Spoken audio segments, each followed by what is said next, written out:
अल्हम्दुलिल्लाह वहदा वस्सलातु वस्सलामु अला मन ला नबिय्य बअदा व अला आलिहि व अस्हाबिहि वत्ताबईन नहजा अम्मा बाद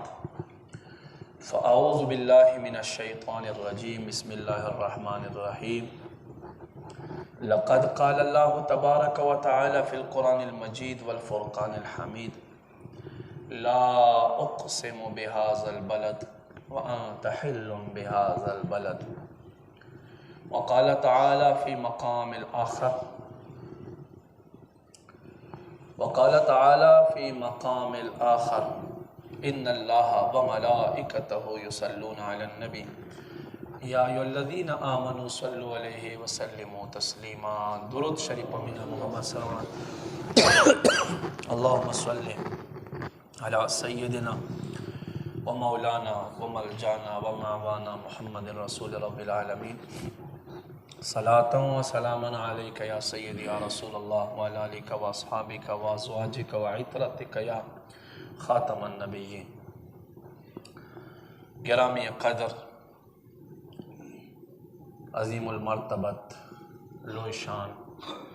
और इज़्ज़त वालों पुख्तनों मुसलमानों रोणों मशरानों कशरानों नौजवानों तासु टोलो तज़ खुश आमदीद हर कले वे। अस्सलामु अलैकुम व रहमतुल्लाहि व बरकातुहू। इज़्ज़तमंदो जुमे मुबारक टाइम ढेर मुख्तसर वी, बहरहाल कोशिश कौल पकार दी ची सड़े पे वक्त राशि और स हासिल की नोर खुमुंग त मौका न मिलावेगी मंडे और तरड़ी दी खुदा लका ढेर गट सादत वी। मुंगा पे मस्जिद नबवी शरीफ के हो चे 9 बजे माता यो मलगिरी टेलीफोन उकड़ा वो इतराज़े का ना लेट शुई जुमादन न मुकम्मल डकते मस्जिद नबवी शरीफ यानी सहर न खल्को डेरे अचौली चनन जुमे मुबारक और रज़ दे और ब्या दे नबी पाक सल्लल्लाहु अलैहि वसल्लम पर कदमों के माता ज़ैमी लौशे और हर तरफ तसजदा लगो द ढेर फ़ख्र खबर अल्लाह दी मुंगा टोल बोझी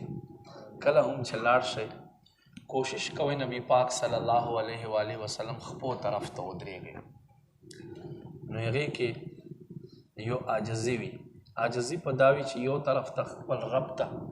आजज़ी कौल वे अव्वल नबी पाक सल्लल्लाहु अलैहि वसल्लम पर दरबार के चे कुर्बान ज़रा गले मोस्तासो खपो खाता वलाड़े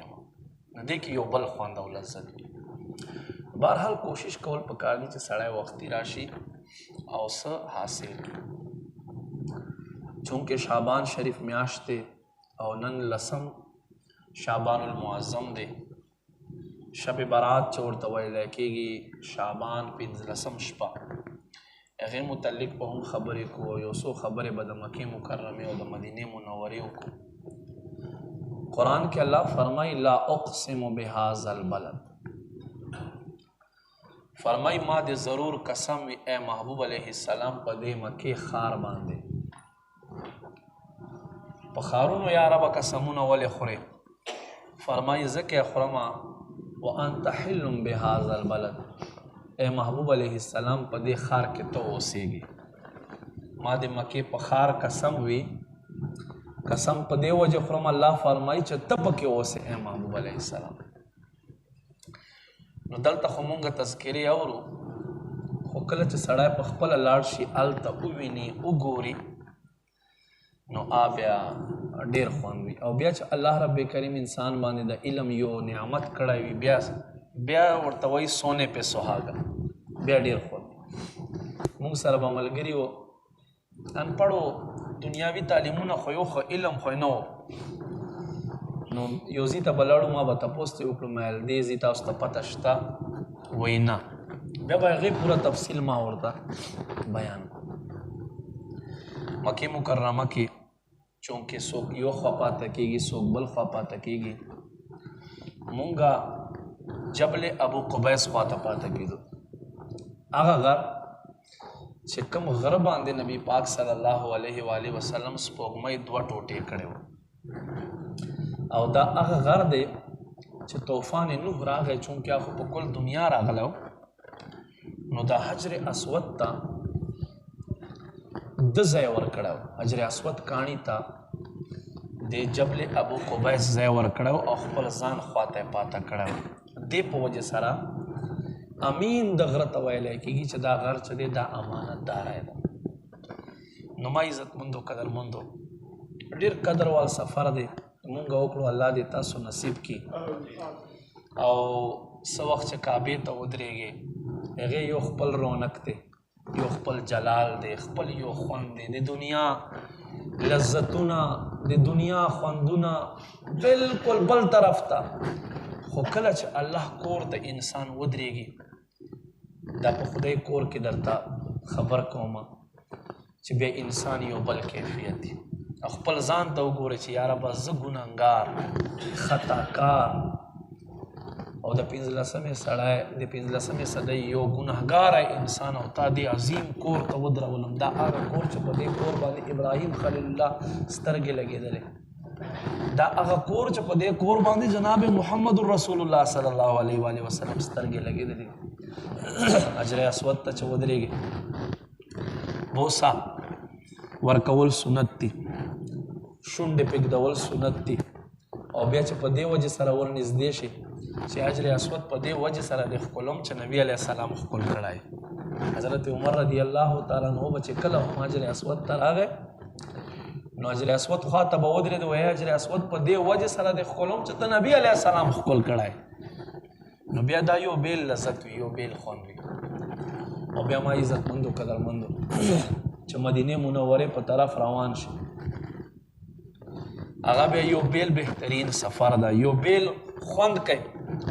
نبی پاک صلی الله علیه و آله وسلم چې کله هم بهر تشریف وړه او واپسی بیا کوله نو مدینه منورې ته به چې نږدې شو نو خپله سورلی بیا تیزه کړه. چا تپوس ته وکړو چې قربان دا ولې؟ وایي زه مدینه منورې سره مینه کوم او ما دا خواهش دی چې زه مدینه منورې ته زر وردن نشم. هغه ځای دی چې نبی علیه السلام فرمایي په آخر وخت کې چونکې په شروع کې ایمان له دې ځینه پورته شوی دی، فرمایي په آخر وخت کې به هم د ایمان داسې راغونډ شي دې مدینې ته لکه څنګه چې مار خپل غار ته ځان برابر کړي او وردننه کېږي، د ایمان به داسې مدینې ته راغونډ شي. یو پرکیف فضا وي پکې، یو خوند وي پکې. الله محبوب روضې ته چې کښېنوي او کله چې محبوب باندې سلام وای او دا تصور وکړي چې قربان زه تا ته له کوم ځینه راغلی نور سفرونه خو خلک ډېر کوي خو دا سفر صرف دې دپاره چې قربان زه دلته ستا دپاره راغلی یم، دا دومره وخت مې چرباسلی روپۍ مې لګولې ستا دپاره راغلی یم. نبی پاک صلی الله علیه و وسلم ډېر زیات خوشحالیږي، ډېر زیات خوشحالیږي. او هلته چې څه قسم نبی علیه السلام په دربار باندې استغاثه وکړي الله یې فورا قبلوي. ولې چې په مکې مکرمه کې چې څوک اوسي هغه د تلي وي هغه د الله میلمانه وي او مدینه منوره کې د الله محبوب میلمانه وي. نبی پاک صلی الله علیه و آله وسلم میلمه چې هلته نه خفه کېږي. موږ دا تجربه وکړه، موږ سره ډېر خلک تلي وو، ډېر ضعیف ولومر داسې چې پښتون علاوه بله ژبه نه وه زده، څو ځله به ورک شول. دومره خلک راغلي وو چې تا به چې حج سیزن دی،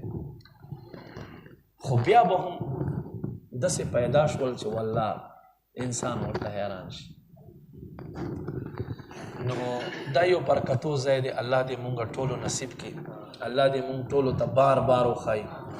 او ما عزتمندو زه به دا ووایم د کل تګ راتګ د هر یو شیز نچوړ او خلاصه د خپل بیان ادا دی چې کله نبی علیه الصلاة والسلام دربار ته سړی ورشي یا خانه کعبې ته ودرېږي د انسان د زندګۍ باب له دې ځینه شروع شي. وایي به چې دا کومه ژوند چې ما تېر کړی دی هغه هېڅ نه دی، زما د زندګۍ باب چې دی اوس کولاو شو. او حقیقت دا دی چې کله سړی الله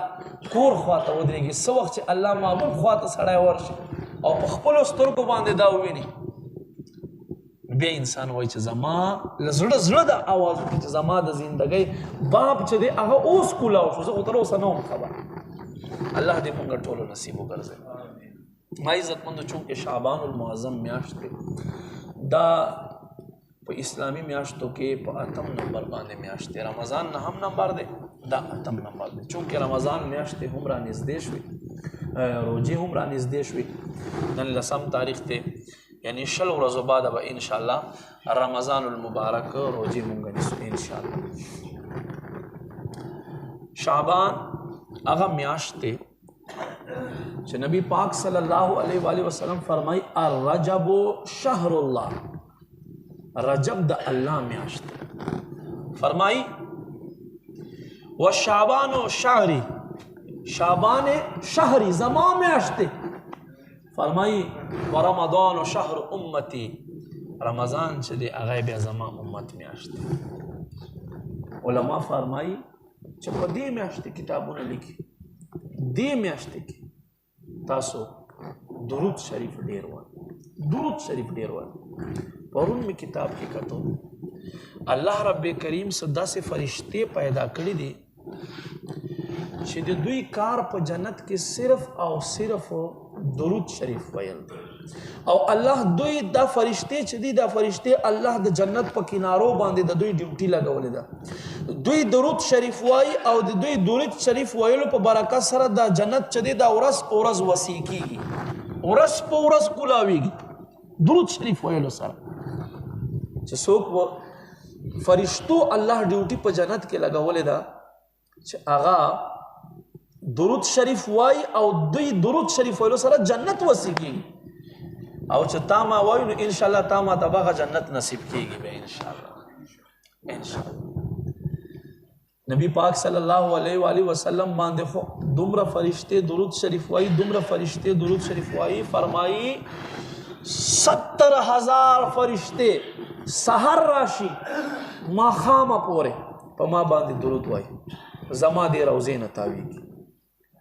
او فرمای بیا 70,000 فرشتے ماخام راشي دا لاړ شي تر سحر پورې درود وای. کتا ما وایو کنه وایو صف فرق نه پریوزي. الله رب کریم 1,40,000 فرشتے په 24 घंटों کې را لېږي او نبی علیہ السلام باندې درود وای. او دومره فرشتے الله درود لپاره پیدا کړی دي چې دا فرشتے چې دي دا فرشتے یو ځل نبی علیہ السلام فرمای کوم فرشتے چې نمبر راشي قیامت پر راشي خو بیا به دغه فرشتے نمبر نشي. دومره الله درود لپاره پیدا کړ. دا ماته موقع ده چې مونږ په دې میاشت کې فائدہ والو او درود شریف کثرت سره وایو. کوشش کوئ درود شریف په کثرت سره په دې میاشت کې وایي. او بل بی عائشہ مبارکہ رضی اللہ تعالی عنہ فرمائی چې په دې میاشت کې با نبی پاک صلی الله علیه و آله وسلم دومره روزې نیسلې چې رمضان نه علاوه به زیات روزې چې نیسلې په دې میاشت کې به نیسلې. دې میاشت نه زیات روزې نبی علیہ السلام چرته په بلې میاشت کې نه دی نیولې. مونږ خلک څه وایو؟ مونږ خلک وایو چې یاره روزه ونیسم بیا سړی کمزوری کېږي. نبی علیہ السلام فرمائی سومو تصحو، فرمائی روجی نیسے اللہ بتاسو تا صحت در کوي، صحت بدر کوي. سائنسدانان هم ګوري چې اسلام یو شیز دا باب کولا وکړه د پدې کې حکمت سره دنیاوی. یو آکسفورد یونیورسيټي پروفیسر و هغه د معدې مریض و د 10 کالونو راسي. رمضان میاشت راغه د روزې شروع کړې، پورا میاشت روزې ونیسلې. میاشت بعد د سړی چې چیک اپ وکړلو ټیسټونه وکړلو بالکل معدې مرض الله ختم کړو. ولی الله محبوب فرمایي صومو تصحو، روزې نیسئ الله به تاسو ته صحت درکړي. یعنې تاسو تجربه وکړئ. نو دې میاشت کې مور مبارکه فرمایي چې نبی علیه السلام به د واړو میاشتو نه زیاتې روزې په دې میاشت کې نیسئ. کوشش کوئ. او بیا په دې کې چې کما منځنۍ یعنی د شعبان 15 شپه دی هغه متعلق خو قرآن کې الله فرمایي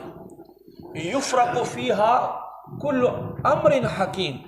چې په دې شپه کې هغه حکمت والا ذات له جانبه یو امر چې دی هغه تقسیمیږي. امام غزالی رحمت الله علیه فرمایي نقل کوي، فرمایي چې په دې شپه باندې د تیر شوي کال عملنامه چې دی هغه ټپ شي او فرشتو ته د راتلونکي کال عملنامه بطور رجسټر حواله شي. نبی پاک صلی الله علیه و آله وسلم با 14 روزه نیسله او 15 روزه نیسله. دا عادتو څه دپاره وایي دې دپاره چې زما عملنامه بندېږي چې په دې باندې بند شي چې ما عملنامه کې اخر کې روژه لیکلې او 15 ته به په دې وجه سره روژه نیسله چې زما عملنامه کولو شي چې زما عملنامې په شروع کې روژه لیکلې نو دا ستا او ما دپاره تعلیم دی ستا او ما دپاره تعلیم دی نو ما عزتمندو مونږ ته پکار دی چې نصیحت ګلونه څومره وي سړی واخلي خپلې سینې سره ولګي عمل پې باندې وکړي یاد وساتئ 15 شعبان المعظم شپه هغه شپه دی چې په دې شپه باندې د هر انسان لیسټ عملنامه تیاریږي شیخ عبدالقادر جیلانی رحمت الله علیه فرمایي په غنیت الطالبین کې فرمایي دا داسې شپه ده چې په دې شپه باندې څه خلک داسې وي چې په بازارونو کې ګرځي خو دوی دپاره قبر کیندل ولیکلی شي څه خلک داسې وي چې کور بنیاد کیندي هغه دپاره د قبر بنیادونه وکیندلی شي نو فرمایي دا شپه چې دی تاسو په غفلت سره مه تېروئ په دې شپه کې عبادت کوئ رب راضي کوئ ولې چې دا هغه شپه دی چې په دې شپه باندې الله دنیا ته تجلی فرمایي او فرمایي په 15 شپو کې چې کم سړی 15 شپې ویښې کې عبادت پکې وکړي په دغه انسان باندې الله جنت واجب وګرځوي کمې شپې دي فرمایي اتمه نهمه لسمه ذیالحجه او فرمایي د کم اختر شپه او ورسره د 15 شعبان شپه دا شپه چې کم انسان ویښه تېره کړي نو الله په دغه انسان باندې جنت واجب وګرځوي داسې یوه بهترینه شپه مونږ خواته را روانه دی نو ورځو مطابق کومه ورځ دی د بود شپه او د بود ورځ دی بود په شپې عبادت او بود په شپه باندې عبادت کول دی او سهار روژه نیسل دی بیا په دې شپه کې نوافل هم شته دي نوافل هم شته دي کوم انسان چې په دې شپه باندې 100 رکعاته نفل وکړي 100 رکعاته نفل الله رب کریم به دغه انسان اویا حاجتونه پوره کوي اویا حاجتونه الله به دغه انسان 30 حاجتونه په دنیا کې پوره کوي او 40 حاجتونه به الله دغه انسان په آخرت کې پوره کوي چې څوک په دې شپه باندې 100 رکعاته نفل وکړي عام نفل نیت مې وکړه 2 رکعاته نفل کوم مخ مې د پلوري د کعبه شریفې الله اکبر وخت یادوي نه یادوي بس صرف مطلقا نیت کوشش بداو کې چې درې ځله کل هو پکې ووایي بلې چې یو ځل کل هو ویلو سره 10 سپارې ویلو ثواب دی چې 2 ځله دې ووایي نو د 20 سپارو ثواب دی چې 3 ځله کل هو الله احد دې ووایي نو تا ته به د پوره قرآن ویلو ثواب میلاو شي پوره قرآن ویلو ثواب نو کوشش وکړئ بود شپه دی او د بود ورځ بیا دې نه علاوه په دې شپه باندې ماښام مونځ نه بعد څه مخصوص نفل دی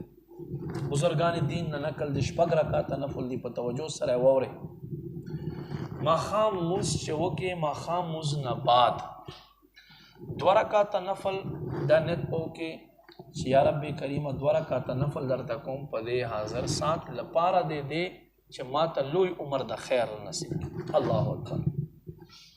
لوی عمر د خیر نیت په وکړې چې ما ته درازي عمر بالخیر نصیب کړي نو درازي عمر بالخیر به وکړې کوشش کوئ چې په هر رکعت کې 3 ځله کل هو ووایئ سلام چې وګرځوئ سلام نه بعد 21 ځله کل هو دی یا یو ځل سوره یاسین شریف دی یا دواړه ووایه او بیا ورپسې دعای نصف شعبان ووایه دعای نصف شعبان چاته پکاري بیا ما ترستو انشاءالله در به کم بیا به دویم ځل نیت وتړې 2 رکعاته نفل کوم لپاره د دې چې یا ربه را روان کال هر قسمه بلاګانو آفتونو امتحانونو مصیبتونو نه مې بچ کړي دا خو هر سړی غواړي که نه تاسو کې هر سړی دا غواړي که نه غواړي هر سړی دا غواړي نو 2 رکعاته نفل به وکړي په دې نیت سره او بیا به 3 ځله په هر رکعت کې قل هو ووایه سلام چې وګرځي 21 ځل قل هو ووایه یا یو ځل یاسین شریف وایه یا دواړه ووایه دوه نصف شعبان ورپسې ووایه بیا به ما عزتمندو قدرمندو 3 ځل پاسې 2 رکعاته نفل لپاره دې دی چې یا ربه خپل ذات نه علاوه مې چاته محتاج مه کې. دا هم هر انسان غواړي، عمر هم غواړي، خیر هم غواړي او د بل چا محتاجي هم نه غواړي. هم پښتو متل دی مزدور دی خدای د پلار مکه، یعنی د پلار هم مزدور ماشي. ولې چې محتاجي بد شی دی. نو محتاجي نه نجات غوښتلو دپاره 2 رکعته نفل کوم لپاره دی چې یا رب خپل ذات نه علاوه مې چاته محتاج یم. بیا به عام نفلو کې ولا ضالین آمین نه بعد 3 ځل قل هو په یو رکعت کې، په بل رکعت کې سلام وګرځئ 21 ځل قل هو وایا یا یاسین شریف یو ځل وایا یا دواړه وایا او دعای نصف شعبان وایا. بیا ورپسې چې کومه دعا کوي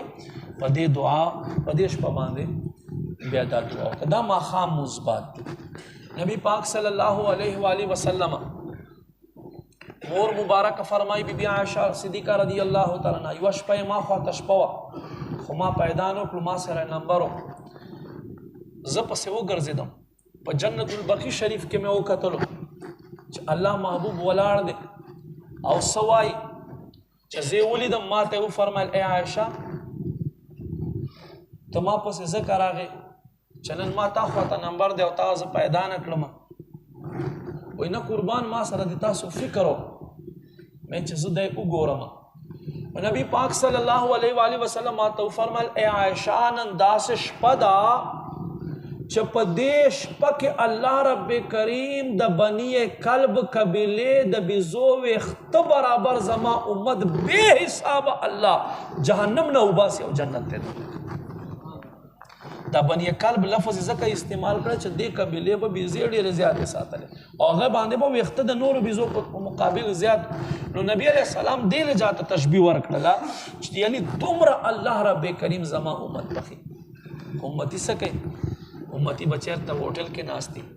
یا به امتي چېرته دکان کې ولاړي یا به امتي څه کوي چېرته فلم ډرامې به ګوري چېرته په غلطو کې به نښتئ. نه، دا شپه را روانه د بود شپه چې دی هغه ندی قضا کول پکار. بیا زی نصیب په دې شپه باندې سړی صلات تسبیح ادا کړي. صلات تسبیح څه شی دی؟ مشکات شریف کې دا حدیث موجود دی. نبی پاک صلی الله علیه و سلم خپل تر